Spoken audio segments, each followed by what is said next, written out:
అనిపిస్తున్న video ఉంది.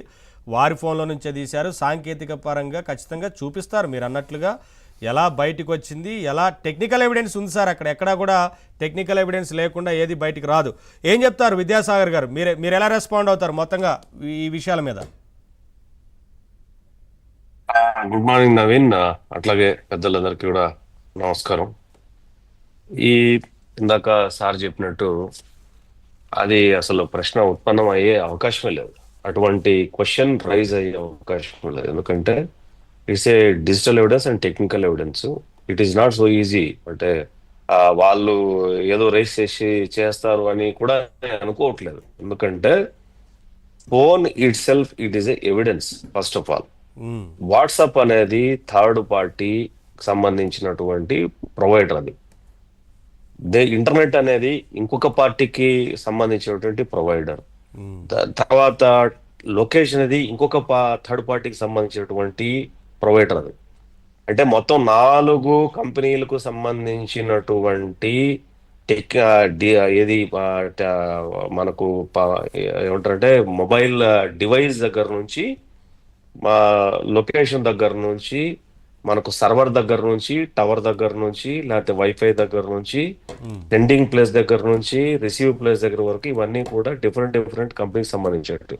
ఈ 4టికి కూడా మళ్ళా ఈ internal IP numbers, external IP numbers, దాని ఇంటర్నల్ ఈ 4 సంబంధించినటువంటి mobile IP address as well as the network IP address, ఇవన్నీ కూడా 16 రకాలైనటువంటి ఐపీ అడ్రస్లు ఒక చోటుకు వస్తాయి అన్నమాట. 16 రకాల ఐపీ అడ్రస్ వస్తాయి ఒక చోటకి. ఈ 16 రకాల ఐపీ అడ్రస్ని కన్ఫర్మ్ ఎవరు చేయాలంటే ఆ సర్వీస్ ప్రొవైడర్లు చేయాలి. దట్స్ ఇస్, అది చాలు, ఇంకేం అవసరం లేదు దానికి. ఎందుకంటే థర్డ్ పార్టీ ఇచ్చే ఎవిడెన్స్, దాంతో పాటు అంటే రిట్రీవ్ ఇట్ సెల్ఫ్ పోలీసులు చేసేది కాదు, అది ఫోరెన్సిక్స్ ల్యాబ్స్ చేసేది. అది with the permission of the service provider చేస్తుంది అది. సో అక్కడ వాళ్ళు ఇచ్చేదాన్ని బట్టి ఆ డేటాను రిట్రీవ్ చేసిన తర్వాత అథెంటికేషన్ ఇచ్చేది కూడా థర్డ్ పార్టీయే, పోలీసులు కాదు. అది వీటన్నిటిని క్రోడీకరించి అనలైజ్ చేసి కోర్టుకు ఎవిడెన్స్ సబ్మిట్ చేస్తారు తప్ప it is not so easy now days technical evidence. గారికి అసలు ఆ డౌట్ ఎక్కడ ఎవరికి రాని డౌట్ వచ్చింది కొత్తగా. అంటే అఫ్ కోర్స్ అంటే అందరికీ అన్ని విషయాలు తెలియాలన్న లేదు. ఆయన ఆలోచన ఆయనది, మనం దాన్ని ఎట్లా మనం తప్పులు అది ఎలా అయినా అభిప్రాయం ఆయన చెప్పారు. మీరు ఇప్పుడు క్లియర్ కదా, ఫోరెన్సిక్ ల్యాబొరేటరీ నుంచి తీసిందే కదా బయటికి మళ్ళీ.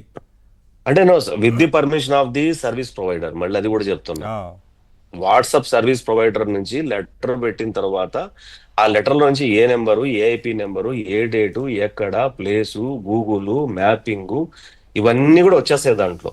అంటే దాంట్లో అంటే ఐఎమ్ ఐటీ అంటే ఫోరెన్సిక్ డిప్లొమా హోల్డర్ కాబట్టి నాకు థరో నాలెడ్జ్ ఉంది దాని మీద. నాలెడ్జ్ ఇన్ దట్ ఈ పర్టికులర్ ఇష్యూ మీద. It is not so easy మనం ఏదో చెప్పేస్తే కాదు. దగ్గర ఈ 16+16 ఐపీ అడ్రస్లు దానికి సంబంధించినటువంటి అన్ని కూడా సింక్రనైజ్ అవుతాయి. సింక్రనైజ్ చేయాల్సింది ఎవరు? థర్డ్ పార్టీస్ చేయాలి. దాన్ని ఆథరైజ్ చేసింది కోర్టు చేయాలి. సో ఇంతమంది సర్వీస్ ఎక్కడో అమెరికాలో ఉండే మెటా టెక్నాలజీని తీసుకొని వచ్చి మెటా వాళ్ళు అబద్ధం చెప్పాల్సిన అవసరం వాళ్ళకి లేదు. గూగుల్ అబద్ధం చెప్పాల్సిన అవసరం లేదు. ఎయిర్టెల్ అబద్ధం చెప్పాల్సిన అవసరం లేదు. లేకపోతే సర్వీస్ ప్రొవైడర్ అబద్ధం లేదు. మొబైల్ మ్యానుఫ్యాక్చరింగ్ కంపెనీ అబద్ధం చెప్పాల్సిన అవసరం లేదు.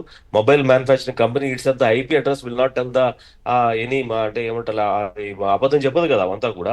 సో అది నల్ అండ్ వైడ్. ఆ పాయింట్ అనేది నల్ అండ్ వైడ్. ఆ పాయింట్ నల్ అండ్ వైడ్ అయిన తర్వాత ఇక్కడ ఆయన మాట్లాడిన దాంట్లో ఒకటి వ్యాలిడ్ పాయింట్ ఏంటంటే ఇది ఏగా వాళ్ళు చెప్పొచ్చు కదా అని. ఓకే, ఆ పాయింట్ వ్యాలిడ్ పాయింటే. ఎందుకంటే అది క్వశ్చన్ చేసే విధానము వైసీపీ వాళ్ళది మనం చూసాం గతంలో. రోజా లాంటి వాళ్ళు ఇతర మాట్లాడారు కదా.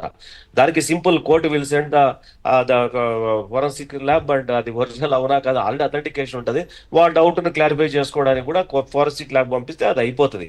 అది పెద్ద ఇష్యూ కాదు. అది సవాలే కాదు సార్, అది పెద్ద క్వశ్చనే కాదు. అది క్వశ్చన్ కాదు. అంటే బట్ అందులో ఒకటి వ్యాలిడ్ పాయింట్ ఏంటంటే వాళ్ళు ఆరోపణ చేసే అవకాశం ఉంది కదా అన్నది రావు గారు చెప్తున్న మాట. దాంట్లో మాత్రం వాళ్ళు అంటే ఆరోపణ చేయడానికి ఉన్న అవకాశం మాత్రం ఆ ఒక్క పాయింట్ లో మాత్రమే. ఏది ఏ వీడియో అన్న ఆరోపణ చేసి మీడియా ముందుకు వచ్చి కారు కూతురు పోయాల్సిందే తప్ప అంతకుమించి వాళ్ళు దాంట్లో చేయలేదు. ఐ డోంట్ థింక్ వాళ్ళు ఆ వీడియో మీద చేస్తారు అని నేను అనుకోవట్లేదు. ఎందుకంటే దే నో దట్. ఇంకోటి ఏంటంటే అక్కడ ఆ వీడియోనే కనపడింది మీకు. నేనేమంటానంటే ఆ వీడియో రిసీవబుల్స్ ఎవరు? Who is the receiver? ఆ వీడియో రిసీవర్ ఎవరు? ఆ వీడియో రిసీవరు శివరెడ్డి గారా, లేకపోతే మిథున్ రెడ్డి గారా, చెరుడి గారు ఇద్దరు కుమారులో ఒకరా, లేకపోతే ఇంకేమైనా థర్డ్ పార్టీయా, లేకపోతే నేరుగా ఉన్నోడు పెద్దోళ్ళ, ఇవన్నీ వస్తాయి. రిసీవబుల్ నెట్వర్క్ వస్తుంది, అదే చెప్పాను. సర్వీస్ ప్రొవైడర్ ఐపీ అడ్రస్ లో సంబంధించి ఐఎంఈ నెంబర్ల దగ్గర నుంచి అన్ని వస్తాయి. అది పెద్ద ఇష్యూ కాదండి. అది ఇంకా దాంట్లో అంటే భాస్కర్ రెడ్డి గారి వాళ్ళు కూడా భాస్కర్ రెడ్డి గారి వెళ్ళిపోతారు కూడా. నుంచి కన్ఫర్మ్ చేసుకోవడానికి వారి అధినేతకు కూడా పంపించారని అదే అనుకోవచ్చా? అదే భాస్కర్ రెడ్డి అందామా, లేకపోతే ఇంకొకరికి అందామా, ఏ సర్వీస్ ప్రొవైడర్ దగ్గరైనా మీరు షేర్ చేస్తే 16 రకాలైనటువంటి ఐపీ అడ్రస్ నుంచి ఇంకొక 16 ఇంటర్నల్ ఐపీ అడ్రస్ అని కొన్ని ఉంటాయి, ఎక్స్టర్నల్ ఐపీ అడ్రస్ కొన్ని ఉంటాయి. మనకు కనపడేవన్నీ కూడా ఎక్స్టర్నల్ ఐపీ అడ్రస్ కనపడుతుంది. సరే, విద్యాసాగర్ గారు డిస్కస్ చేద్దాం. నేను ఒకసారి నాగార్జున గారితో దాని మీద అదంతా ఒక సింక్రైజ్ అవుతుంది. కమ్ టు ద పాయింట్, ఇది టెక్నికల్ గా ఉన్నటువంటి మాత్రమే చెప్పాను నేను, మీరు అడిగారు కాబట్టి. అయితే ఇక్కడ ఈ కేసులో, పట్లర్ కేసులో నిన్న 11 కోట్ల రూపాయలకు సంబంధించినటువంటి వ్యవహారంలో వాళ్ళు ఆడిన డ్రామాలు మామూలు డ్రామాలు కాదండి. అంటే అది పిటిషన్ ఫైల్ చేయటం, హంగామా సృష్టించుకోవటం, అది గనక టెక్నాల్ ఫైల్ అయిందంటేనా దాని మీద బెయిల్ రాదనుకోవటం, 11 కోట్ల మీద ఇంకొక కేసు నమోదు అవ్వాలా, ఎఫ్ఐఆర్ నమోదు అవ్వాలి. ఈ కేసులో చేసినప్పుడు దాన్ని పంచనామా చేసుకొని ఇప్పుడు ఈ రాజు కన్సిడర్ చిట్ అనే దాని మీద ఇంకొక కేసు ఫైల్ చేసి రాజు కన్సిడర్ నిందితుడిని చేసి దాని మీద ఇన్వెస్టిగేషన్ చేస్తే అప్పుడు ఇంకా కథ బాగుంటది. బట్ ఆ వైపుగా అడుగులు సిట్టు వేస్తుందని చెప్పి నేను అనుకుంటున్నా. దాని మీద రిజర్వ్ బ్యాంకు ఇన్వాల్వ్ చేశారు. చూడండి వీళ్ళ డ్రామాలంతా కూడా. రిజర్వ్ బ్యాంకు చేశారు, ప్రింటింగ్ ప్రెస్ చేశారు, నోట్ల నెంబర్లను చేశారు. ఓకే, బాగుంది. ఇంకొక కొంతమంది పేటింగ్ కుక్కలు కొన్ని ఉన్నాయి. ఆ పేటింగ్ కుక్కలు నిన్నటి నుంచి చూస్తున్నా నేను. ఏమంటే ఆ ఏసీబీ కోర్టు ఎస్బీఐలో ఒక ఆర్డర్ ఇచ్చేసింది. సిట్టు అక్కడి నుంచి వెళ్ళిపోయింది, అర్ధగంటలో స్లిప్ ఇస్తామని చెప్పి. ఆ 11 కోట్లు అది కాదని కన్సిడర్ చెప్తే సిట్టు చేతులు ఎత్తేసింది. ఈ బోగస్ మాటలని మాట్లాడు. సిట్ ఎందుకు చేతులు ఎత్తుతుంది, సిట్ ఎందుకు చేతులు ఎత్తాల్సిన అవసరం సిట్ ఎందుకు ఉంటది? ఆ 11 కోట్ల రూపాయలు, 500 కోట్ల రూపాయలు లేదు. ఈ రోజు మనం చూసినటువంటి వీడియోలో ఇంకో అదొక పేటింగ్ కుక్కలు కొన్ని. అంటే చాలా మెల్లగా, చాలా సోఫిస్టికేటెడ్ గా ప్రజల్లో మైండ్ ను, బ్రెయిన్ ను రెండు పాయిజనైజ్ చేయడానికి ఈ కుక్కలు ఏం చేస్తున్నాయి అంటే, ఈ 5 కోట్ల 2000 రూపాయల నోట్లు ఉన్నాయి కదా అంటే అది పాత వీడియో అని. ఏమో నువ్వు 11 కోట్లు దొరికితేనేమో కొత్త నోట్లు అంటున్నావు, పాత నోట్లు దొరికితేనేమో ఎప్పుడో వీడియో మాట్లాడుతున్నావు. అంటే చూడు నవీన్, ప్రజల్ని కన్ఫ్యూజ్ చేయడం అనమాట. అవి ఆ పెట్టిన కుక్కలన్నీ కూడా ప్రజలు కన్ఫ్యూజ్ చేయడం. సరే, మనం వారి భాషను మనం ప్రయోగించొద్దు. అట్లా కాదు, అంటే చెప్తున్నా, అంటే అట్లా కాదు. పవన్, ఒకటి ఇప్పుడు నేనేమి కుక్క అనేది అబ్యూజింగ్ వర్డ్ కాదు. నెంబర్ 1, కుక్క అనేది అబ్యూజింగ్ వర్డ్ కాదు. When somebody is provoking the society and when somebody is creating malafide intentions in public mind, అంటే people like me talk like this only. మీరు అర్థం చేసుకోవాలి ఇవంతా కూడా.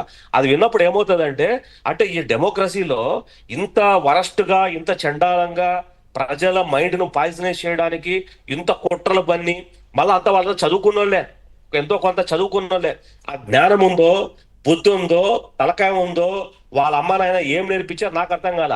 ఎవరిని అడిగినా ఈ ఆంధ్రప్రదేశ్ 2019 నుంచి 24 వరకు మద్యంలో ఏం జరిగిందన్నది ఏ కుటుంబంలో అడిగినా సరే, ఎఫెక్టెడ్ కుటుంబం ఏ కుటుంబం అడిగినా కూడా వాళ్ళ శాపాలు దాగి ఆ ప్రభుత్వం పోయింది. వాళ్ళ దగ్గరికి వెళ్ళి మాట్లాడితే, వాళ్ళ దగ్గరికి వెళ్ళి కూతలు పోస్తే వాళ్ళు. సరే, మీరు ఒకటి విద్యాసాగర్ గారు, మీకు తెలుసు కదా, గత ఎన్నికల్లో ఈ రకంగా వ్యవహరించినందుకే 11 సీట్లు ఇచ్చారు. ప్రజలు నమ్మే పరిస్థితి లేదు. వాళ్ళు ఇంకా ఈ రకంగా డైవర్షన్ పాలిటిక్స్